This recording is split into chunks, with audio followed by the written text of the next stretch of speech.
I'm Keisha.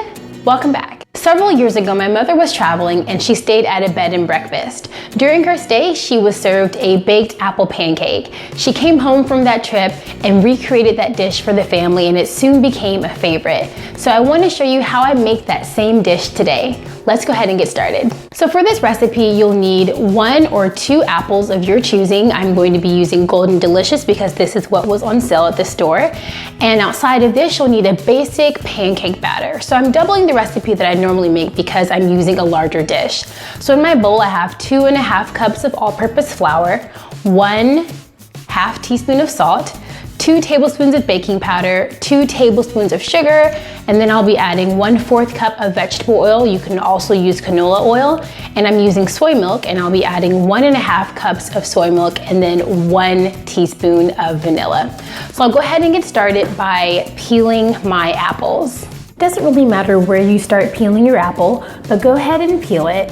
You don't have to worry about making sure you get rid of all of the skin because I like to make sure I get the rest of the skin as I core the apple. So I'll slice it in half, and then I will slice it in half again to quarter it. And I chop off the first top half of the skin and then just run my knife down the center, making sure that I complete getting the rest of the skin on the other end. Once you're finished peeling and coring, go ahead and slice all of your apples thinly. And that's it. Ready for the next step. Now that my apples have been peeled, cored, and sliced, I'm gonna go ahead and set these aside and begin on the pancake batter.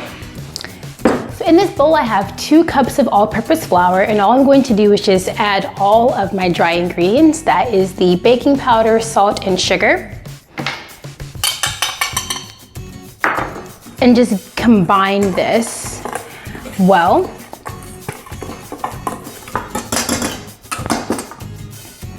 And then to that, I'll just go ahead and add all of my wet ingredients. So that's oil, the milk, and again, I'm using soy milk, but you can use any non-dairy milk of your choosing. And I need to add 1 more ½ cup because this only holds a cup. I haven't upgraded my measuring cup yet. And then last, I'll go ahead and with my 1 teaspoon of vanilla. I'm gonna go ahead and give this a stir. And we're looking for a consistency that's thick, not too liquidy. And I'll show you what that looks like. So really get in there and make sure you work out most of the lumps. And this is about the consistency we're wanting. I might thin this out just a little bit more with just a little bit more milk.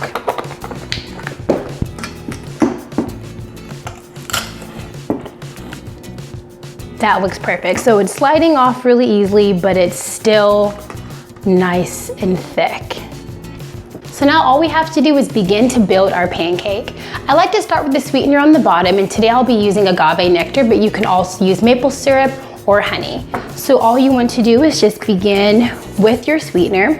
And I like to just sort of do it in a zigzag pattern along the bottom, just like that. I don't want to cover the bottom, it's not necessary, it'll spread as it heats.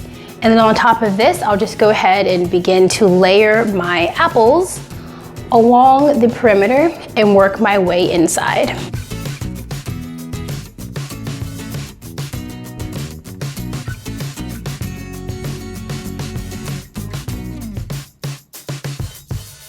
After I have my apples layered, I sprinkle just enough cinnamon over the top to cover it. Again, not trying to completely cover it, but just like that.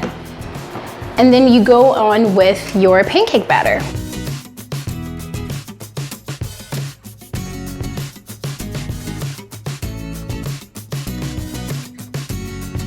Smooth it out so that it's even.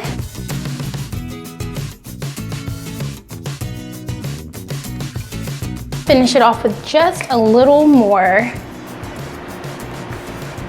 cinnamon on top, and then get this in an oven at 375 for about 45 to 55 minutes, or until you have poked it through and your knife or toothpick comes out clean.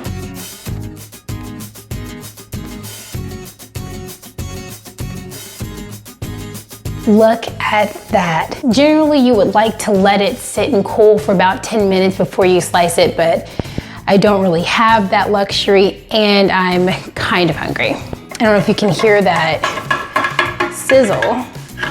That is a good sign. Get this on my plate.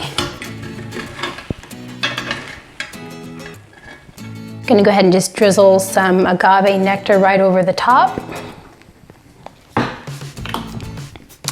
and give this a try.